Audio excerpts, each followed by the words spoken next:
Hi, welcome to VRLearners। हम आपके लिए ऑनलाइन ट्यूशन शुरू कर रहे हैं जिसमें क्लास 10 मैथ्स के सारे चैप्टर्स डेली अपलोड करेंगे। रेगुलर अपडेट्स के लिए हमारे चैनल को सब्सक्राइब करके नोटिफिकेशन बेल बटन दबाएं। मोरोवर हर वीडियो के एंड में आपके लिए कुछ क्वेश्चंस होंगे जिनका कमेंट में रिप्लाई जरूर करें। तो आइए स्टार्ट करते हैं आज की class. Now question number 19। Subba Rao started working in 1995 at an annual salary of ₹5,000 and received an increment of ₹200 each year. In which year did his income reach ₹7,000? 1995 में सुब्बा राव ज्वाइन किया है और उसकी जब सैलरी थी उस समय ₹5,000 और दिया गया है कि ईच ईयर उसकी सैलरी इंक्रीज हुई है ₹200 ईच ईयर। हमें फाइंड करना है कि इन विच ईयर उसकी जो सैलरी है वो ₹7,000 पहुंचेगी। सो हमें यहाँ ये ईयर हमें यहाँ फाइंड करना है कि ये विच ईयर है। अब ये जो list of annual salaries of Subba Rao forms an AP. देखिए ईच ईयर, क्योंकि हम यहाँ ₹200 यदि ऐड करते हैं तो ये क्या हो जाता है, ईच ईयर ₹200 ऐड हो रहा है, तो ये एक एपी फॉर्म हो रहा है, राइट। ये देखिए ये एक एपी फॉर्म हो रहा है और यहाँ जो कॉमन डिफरेंस है वो है 200। सो हियर एपी में फर्स्ट टर्म है 5,000 और कॉमन डिफरेंस है 200 और हमारा यहाँ जो लास्ट टर्म है, ये यहाँ लास्ट टर्म क्या है, 7,000 यहाँ लास्ट टर्म है। हमें यहाँ क्या फाइंड करना है, हमें फाइंड करना है कि इन विच ईयर उसकी जो सैलरी है वो ₹7,000 पहुंचेगी। हमें फाइंड करना है कि नंबर ऑफ टर्म्स हमें फाइंड करना है कि किस ईयर उसकी जो सैलरी है वो ₹7,000 पहुंचेगी। So we have to find here the number of terms. So हम यहाँ सपोज कर लेते हैं कि let the number of terms be n। तो यहाँ nth टर्म क्या हो जाएगा, nth term will be equals to, ये देखिए ये यदि n है, ये यदि हम n मान लेते हैं इसको, सो nth टर्म क्या हो जाएगा, nth term will be equals to l और l की वैल्यू क्या है, यहाँ l की वैल्यू है 7,000 and here we can use the nth term formula और that is a plus n minus 1 into d which is equals to 7,000. a, that is the first term here is 5,000 plus n minus 1 and here common difference is 200 which is equals to 7,000. आइए इसको हम calculate करते हैं। So this is n minus 1 into 200 which is equals to 7,000 minus 5,000 which is equals to 2,000. अब ये देखिए इस 0 से कैंसिल हो सकता है, सिमिलरली इससे भी कैंसिल कर सकते हैं, 2 से यदि हम इसको कैंसिल करते हैं so this is 10। Therefore n is equals to 10 plus 1 which is equals to 11। इसका मतलब हो जाता है कि ये जो नंबर ऑफ टर्म है ये 11 है, 11th टर्म है, राइट।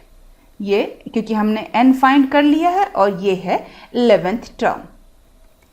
अब आपसे एक क्वेश्चन है, ये 1995 इसका स्टार्टिंग ईयर है और हमने ये फाइंड कर लिया है कि 11th ईयर में इसकी सैलरी ₹7,000 हो जाएगी। आप मुझे ये बताइए कि यहाँ मुझे कौन सा ईयर लिखना है, क्योंकि क्वेश्चन में पूछा गया है इन विच ईयर। मैंने नंबर ऑफ ईयर तो फाइंड कर लिए, आप फाइंड कीजिए ये विच ईयर आप फाइंड कीजिए। वीडियो पॉज कीजिए और इसको कीजिए।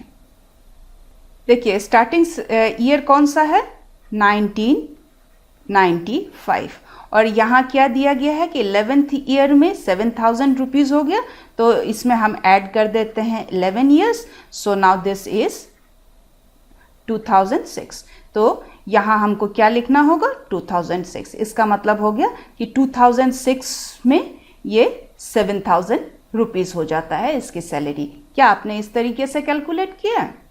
यदि आपने इस तरीके से कैलकुलेट किया तो ये गलत है। मैं आपको दिखाती हूँ असल में है क्या।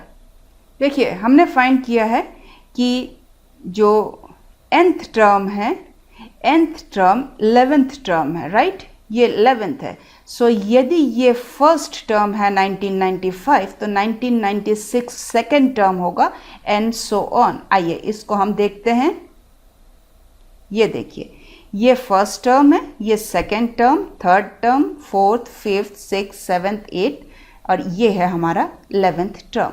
11th टर्म में देखिए कौन सा ईयर आया है, 2005। इट्स नॉट 2006, इट्स 2005, क्योंकि हमने यहाँ कैलकुलेट किया है। देखिए हमने इसमें ऐड कर दिया है 11।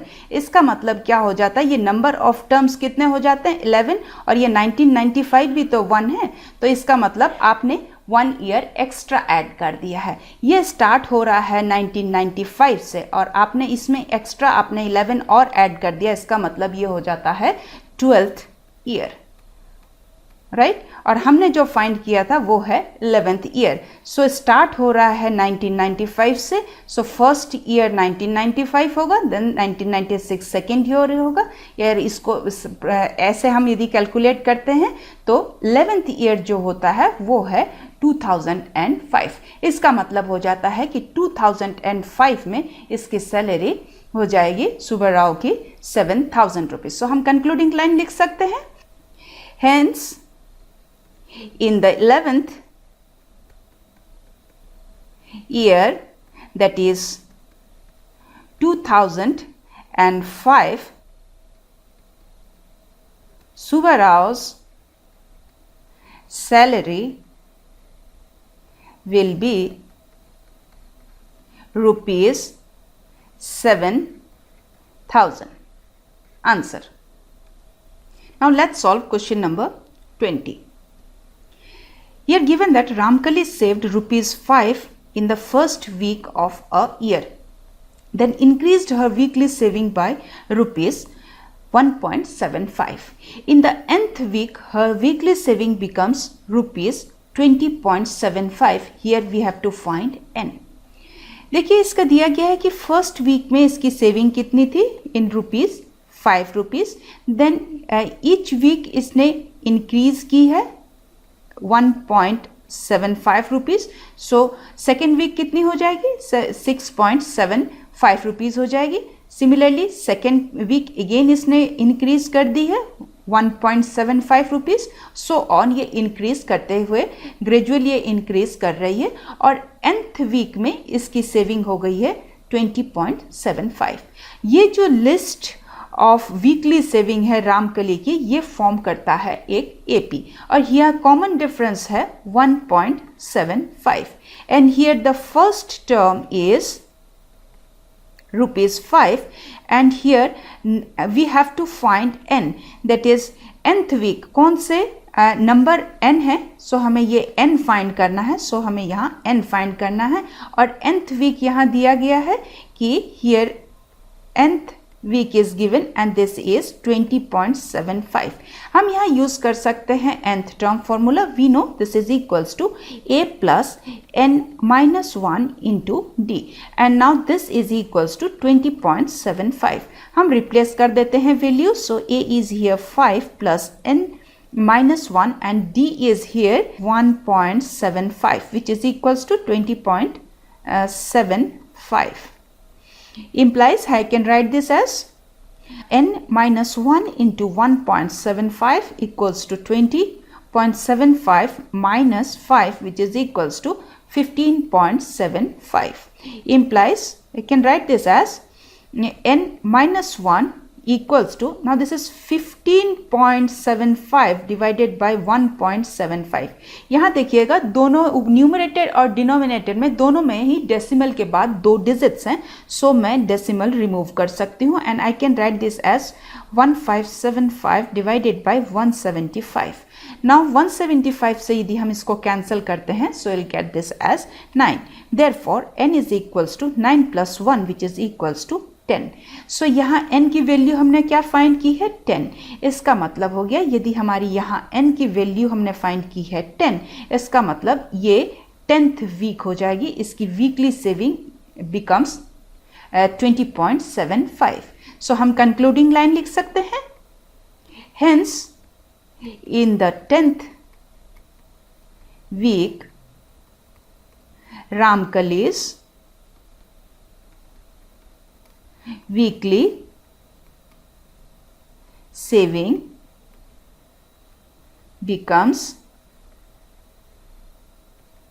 rupees 20.75. आंसर। आइए अब देखते हैं आज के सवाल। आप जल्दी से कमेंट में इनके रिप्लाई करें। मोरओवर हमारे चैनल को सब्सक्राइब करके नोटिफिकेशन बेल बटन दबाएं सो दैट आपको हमारे वीडियोस के अपडेट्स मिलते रहें। सो आज के लिए यहीं तक। See you in the next class. Thank you.